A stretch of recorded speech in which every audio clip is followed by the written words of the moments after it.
Hello friends, ये governor general के series में ये 7वां वीडियो है। तो चलिए वीडियो स्टार्ट करते हैं। लॉर्ड मेयो जो 1869 में आया था और 1872 में गया था। इसने में के कार्यकाल में होने वाले प्रमुख घटनाओं के बारे में जानेंगे। तो भारतीय विराजों के अध्ययन के लिए इसने अजमेर में मेयो कॉलेज की स्थापना करवाया था। कृषि विभाग की स्थापना एवं वाणिज्य विभाग का गठन करवाया था। 1872 में भारत की पहली जनगणना हुई थी। सांख्यिकी सर्वेक्षण विभाग का गठन किया गया था। पोर्ट ब्लेयर में इसकी हत्या कर दिया गया था। अगला गवर्नर जनरल लॉर्ड नॉर्थब्रुक है, जो 1872 में आया था और 1876 तक रहा था।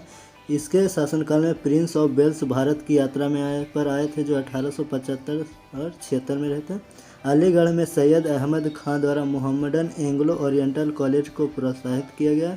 1872 में पंजाब में कुका विद्रोह का इसने दमन किया था। इसके बाद लॉर्ड नॉर्थब्रुक के बाद लॉर्ड लिंटन आया था, जो 1876 से 1880 तक रहा था।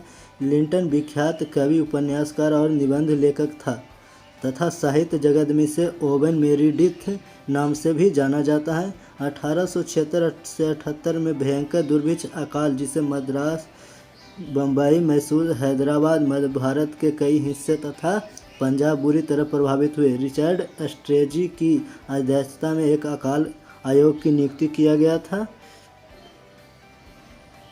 राजकीय उपाधि अधिनियम 1876 पारित किया था। प्रथम दिल्ली दरबार का आयोजन, जो 1 जनवरी 1877 में हुआ था, महारानी ब्रिटेन की महारानी विक्टोरिया को कैसर ए हिंद की उपाधि से इसमें विभूषित किया गया था। वर्नाक्युलर प्रेस एक्ट, जो 1878 में हुआ था, पारित कर देसी भाषा के समाचार पत्रों पर कठोर प्रतिबंध लगा दिया गया।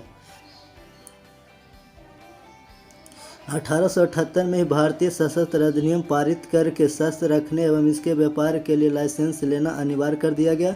द्वितीय आंग्लो अफगान युद्ध, जो 1878 से 80 तक हुआ था, इसने सिविल सेवा परीक्षा में प्रवेश को अधिकतम आयु की सीमा 21 वर्ष से घटाकर 19 वर्ष कर दिया।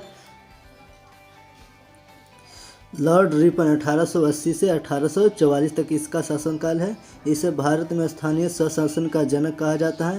पंडित मदन मोहन मालवीय ने 1909 के कांग्रेस अधिवेशन में कहा कि रिपन भारतीय वायसराय में सबसे लोकप्रिय था। अफगानिस्तान में से संधि इसने 1881 में किया था। वर्नाक्युलर प्रेस एक्ट 1882 में इसने रद्द किया। श्रमिक सुधार के लिए प्रथम कारखाना अधिनियम पारित किया, जो 1881 में था। मैसूर के शासक को गद्दी इसने वापस कर दिया। 1881 में स्थानीय स्वशासन संबंधी सरकारी प्रस्ताव लाया गया, जो 1882 में लाया गया था। सर विलियम हंटर की अध्यक्षता में हंटर आयोग की नियुक्ति किया गया था, जिससे 1854 के बाद देश में शिक्षा की दिशा में प्राथमिक व माध्यमिक स्तर पर किए गए सुधार व प्रयासों की समीक्षा करना था। इल्बर्ट बिल विवाद इसके शासनकाल में होता है। 1883-84 में नियमित गणना की शुरुआत 1881 से शुरू हुआ। फ्लोरेंस नाइटिंगेल ने रिपन को भारत का उद्धारक की संज्ञा दिया था। अगला गवर्नर जनरल लॉर्ड डफरिन है, जो 1884 से 88 के बीच रहता है। भारत में तृतीय आंग्ल बर्मा युद्ध इसके शासनकाल में हुआ था तथा बर्मा का अंतिम रूप से भारत में विलय कर लिया गया। भारतीय राष्ट्रीय कांग्रेस की स्थापना 28 दिसंबर 1885 को हुआ था। इसके शासनकाल में भारतीय नागरिक सेवा के विकास के लिए इसने एचिंसन आयोग भारत में लाया गया था। अगला गवर्नर लैंसडाउन था, जो 1888 से 94 तक रहा था। इसके शासनकाल में दूसरा कारखाना अधिनियम पारित हुआ। भारतीय परिषद अधिनियम 1892 पर अस्तित्व में आया। डुरंड आयोग की स्थापना किया है, जो भारत अफगानिस्तान की सीमा निर्धारण के लिए किया गया था। 1891 में सम्मत आयु विवाह अधिनियम पारित किया गया।